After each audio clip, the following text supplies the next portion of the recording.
দ্বিতীয় পৰ্যায়ৰ নিৰ্বাচনৰ অন্তিমটো দিনত মুখ্যমন্ত্ৰীৰ মাৰাথন নিৰ্বাচনী প্ৰচাৰ।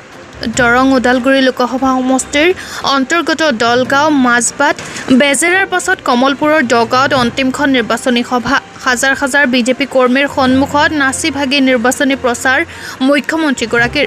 অহা ২৬ তাৰিখে অনুষ্ঠিত হ'বলগীয়া নিৰ্বাচনত বিজেপি প্ৰাৰ্থী দিলীপ শইকীয়াক পদুমৰ ছবিত ভোট দিবলৈ আহ্বান মুখ্যমন্ত্ৰীৰ। উল্লেখযোগ্য যে অৰুণোদয়ৰ ওপৰত বিভিন্ন আঁচনিৰ কথা মনত পেলাই আজি অন্তিম পৰ্যায়ৰ নিৰ্বাচনী সভাৰ প্ৰচাৰ সমাপ্তি পেলায়।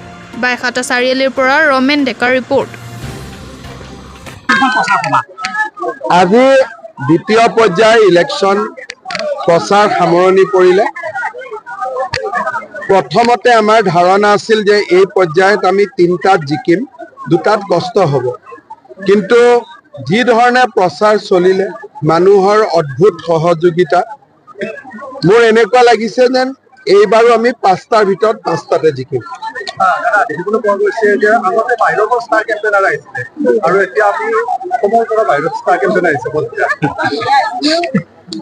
চলি গৈ থাকে আৰু ৰাহুল গান্ধীৰ সমষ্টিত যথেষ্ট উৎসাহ দেখিবলৈ পোৱা গৈছে। চব কেৰালা আমাৰ বাবে খুব এখন টাফ প্ৰদেশ হয়, কাৰণ তাতে বিজেপি আজিলৈকে কোনো চিট জিকা নাই।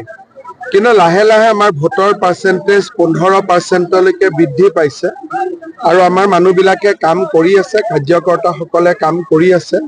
এটা সময়লৈকে গৈ আমি শক্তিশালী হ'ম। দক্ষিণ ভাৰততো কৰ্ণাটক, তেলেংগানা, পণ্ডিচেৰীত আমিতো আছোৱেই, আমাৰ চৰকাৰো আছে। সমস্যাটো তামিলনাডু আৰু কেৰেলাত, কিন্তু এই দুইখন ৰাজ্যতে এইবাৰ খুব ভাল বতাহ বলিছে।